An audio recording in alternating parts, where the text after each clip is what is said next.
Well, Dan, great to have you with us on this Friday night here on Closing Arguments. Wow, what a week.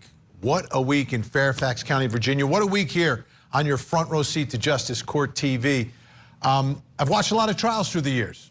A lot of trials. You've watched a lot of trials through the years, and there are memorable moments, memorable witnesses. But wow, what we saw this week from Amber Heard, some of the most explosive testimony I've ever seen. And I say that because think about who we're talking about here. You know, Johnny Depp, actor, famous, rich, popular, beloved, right? All of that. And the things that Amber Heard was describing, make no mistake, they were a series of crimes. Horrific crimes, violent crimes, terrible crimes. That's what she was describing to this jury, to the world, from the witness stand. And these were things that Johnny Depp, who brought this case, knew she was going to testify about. So he knew we were all going to hear about this.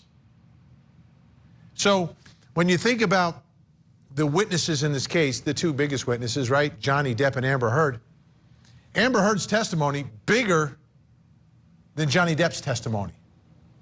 Absolutely bigger than Johnny's. Because if the jury believes just one of her stories about these attacks at the hands, this abuse at the hands of Johnny Depp, Johnny loses the case. And then the game is on for her case against him.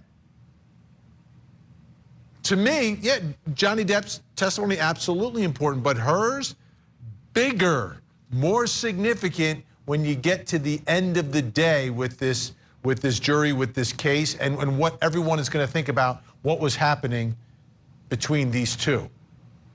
Absolutely. But the thing about this testimony from Amber Heard that was so different than when Johnny Depp was on the stand is that the stories and the allegations were coming fast and furious, one after the other, boom. It was tough to keep up with over the course of a day and a half. You know, trying to take notes. You know, here at Court TV, we have meetings. What do we want to talk about tonight? Which pieces of testimony do we want to play on the show? It was so fast, it was hard to keep up with. So thank goodness it's Friday night. We can take a breath, because tonight we're going to start things off with the three biggest moments from Amber Heard's testimony. And I think it's important to do that. We're still in the midst of all of this, and there'll be more to evaluate on direct and then the cross-examination. But a lot has been said. A lot of accusations have been hurled. A lot of testimony from the witness stand. So let's get right to Court TV legal correspondent Chanley Painter, joining us live from outside the courthouse in Fairfax, Virginia. Of course, she's always inside the courtroom while this is happening. So I want to defer to you tonight, Chanley, and go through what you believe are the three biggest moments from Amber Heard's testimony. What do you have for us first? Hey, good evening, Vinny. Well, I have to start with the nightmare incident that happened allegedly in Australia, 2015, shortly after the couple were married. And Amber Heard alleges a brutal and vicious physical and sexual attack over the course of 3 days, where she was held hostage by her new husband while he was fueled on drugs and alcohol and destroyed an Australian mansion. But she really broke down on the stand yesterday during this moment. Let's watch.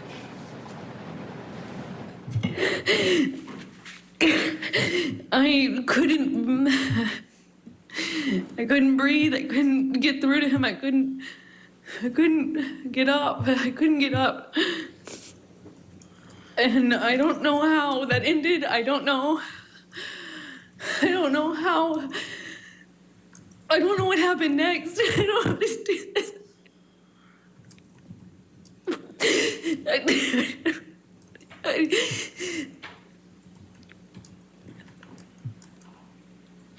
God, the next thing I remember, I always been over backwards on the bar, meaning my chest was up I was staring at the blue lights, and my chest was on this, my back was on the countertops, and I thought he was punching me. I thought he was I'm sorry.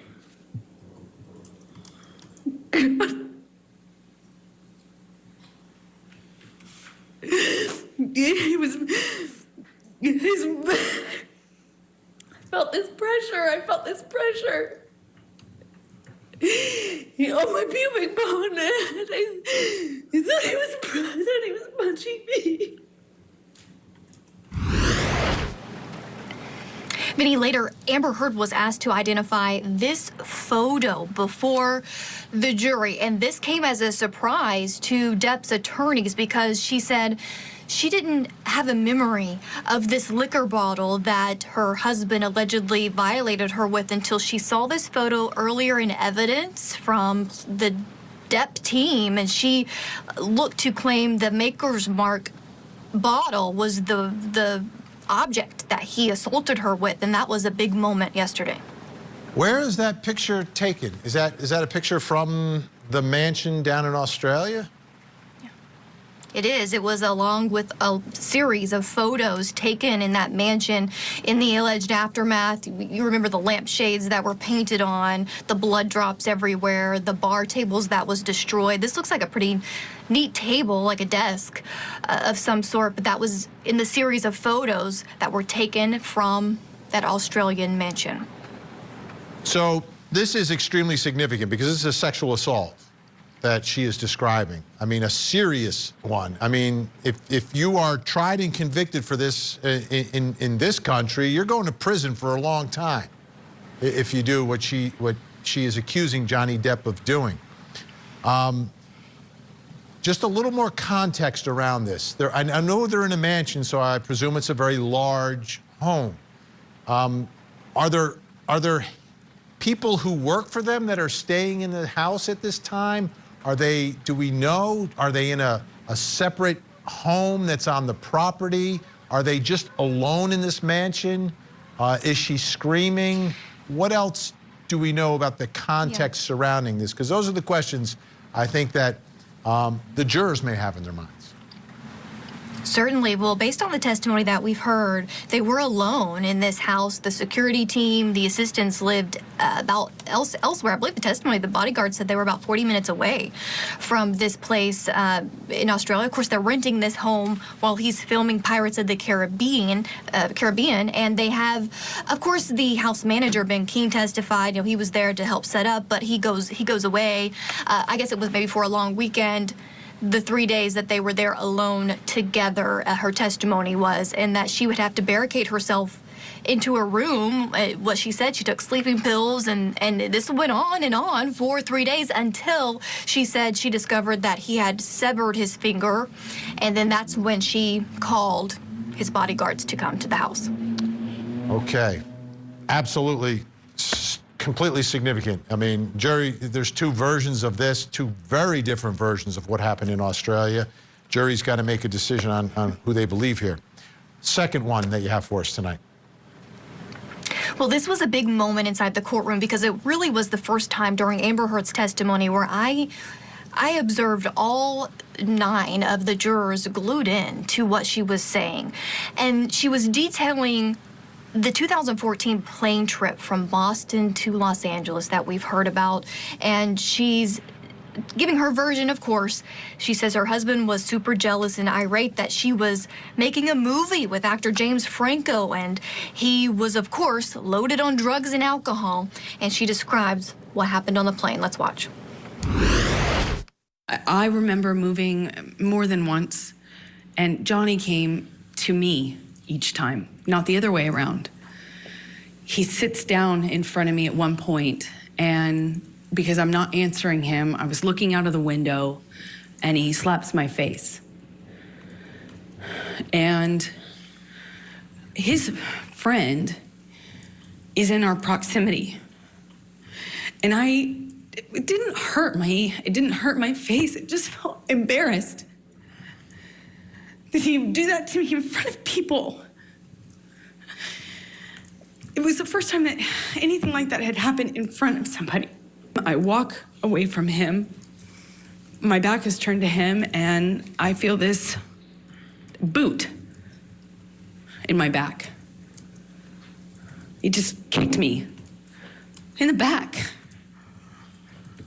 I fell to the floor. I caught myself on the floor, and I just felt like I was looking at the floor of the plane for felt like a long time. And I thought to myself, I don't know what to do. I can't believe did he just kick me? No one said anything. No one did anything. It was like you could hear a pin drop on that plane. This incident was significant to Amber because, as she said, this was the first time that he had allegedly abused her in front of other people, and they did nothing about it. But remember, we heard from passengers on that plane in Johnny's case, particularly his sound engineer, Keenan Wyatt, who said this. It's your testimony that Mr. Depp didn't kick Amber? I didn't see anything like that. Okay. Did you see Mr. Depp go to the back of the plane and pass out and moan loudly? I don't recall that. You don't recall that either? No.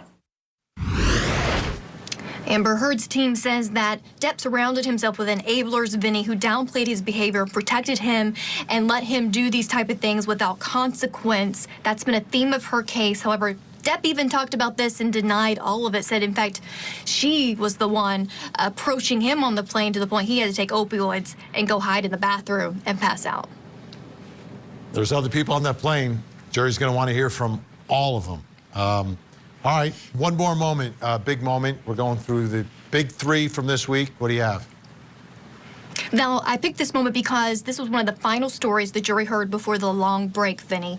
And it was described in opening statements as the worst incident of domestic abuse between the couple because Amber Heard felt that she was going to die. It's December 2015. She says she's discovered that Johnny Depp was having an affair based on some photos and text messages on his iPad. And she confronted him about it. And this is what happened. Let's watch. I stood up and he said, "You want to go again, tough guy?" And I just looked right at him, just looked right at his face. And he balled up his fists, leaned back, and headbutted me square in the nose. I remember being on top of me and he screaming and swinging at me while I was on the floor. He had me by the hair and dragged me. I don't know how many times he just hit me over and over and over again, and I got really still, and it felt in my body like quiet. And I thought, this is how I die. He's gonna kill me now, and I'm not. He's gonna kill me, and he won't even have realized it. I'm just noticing Johnny Depp's reaction there to her story. Of course, he denies all of this, Vinny, but she, of course, says that this caused 2 bruised black eyes. Her scalp was injured from hair that he pulled from her hair. And for the first time late yesterday, the jury seeing more photos like this one on the screen. They have these big screens in front of them. They lean in, they scrutinize the photos. She had a busted lip according to the photos and Amber Heard. So those were big moments that these jurors will mull over and over the next several days, Vinny. Absolutely. You know, the corroboration. It's all about corroboration in a he said, she said, significant, whether it's testimony of other witnesses or independent pieces of evidence like photographs, audio recordings, all of that. All right, Chanley's going to check back with us in a little bit. Want to bring in another guest joining us from Los Angeles, California. Defamation lawyer Jeff Lewis is with us. Jeff, great to see you. Thanks so much. Good evening. All right, we got you here. You know, and I want people to know at home, when you hire a lawyer, it's like hiring a doctor, right? You're not going to go to an ear, nose, and throat guy if you know you're going to have open heart surgery. So, defamation lawyer. This is a defamation case. That's why you're here tonight, Jeff. Glad you're with us. Let me start here. I've been telling everybody that when a celebrity sue someone for defamation, it's always a difficult case. Am I right? And if so, how difficult from 0 to 10 is it for a celebrity, a public figure, to sue someone in this country for defamation? It's an 11. You're absolutely right, because both of them in their counterclaims have to prove that the person making defamatory statements knew at the time that what they were saying was false. It's called malice, and it's very difficult to prove. Okay, let me throw some scenarios at you, because we've been listening to a lot of testimony. If this jury believes that these two were just a toxic couple, they got into fights, it's not really clear who the instigator is. Maybe sometimes it's him, sometimes it's her. They're going back and forth with each other. What does the jury do with that in this case?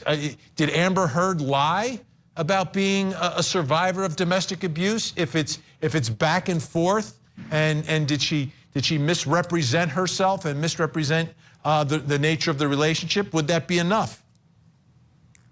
I think you summarized it well earlier when you said if a jury believes that just one incident of domestic violence occurred and Amber Heard is telling the truth about one incident, then Johnny Depp is going to lose. If she's telling the truth about, gee, it's just one incident, it doesn't have to prove them all. How about this now? If she is found to be lying about all this, they believe Johnny Depp, they don't believe Amber Heard, they don't believe any of this testimony that they're listening to, but they do believe that she wrote the op-ed not so much to get back at Johnny Depp, but wrote it because she thought it would be good PR because she had a movie coming out, right? It coincided with the release of Aquaman. Does that still fulfill the legal definition of malice? If it wasn't to get him, but it was just to boost her own career, but she knows what she's writing is not the truth.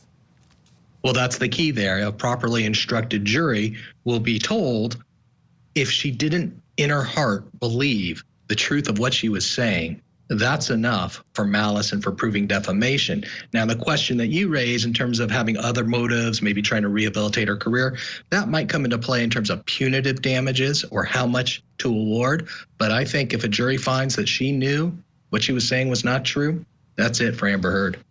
Okay, we only have like 15 seconds.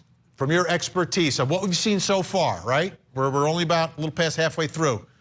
Who right now has a better chance of winning? Depp did everything he needed to do in his testimony, but Heard's testimony was powerful, and having a 10-day break, boy, Heard's got the upper hand at this moment in time. All right. We're going to have you back. Jeff Lewis, defamation lawyer from LA. Thanks so much. Appreciate it. Thank you.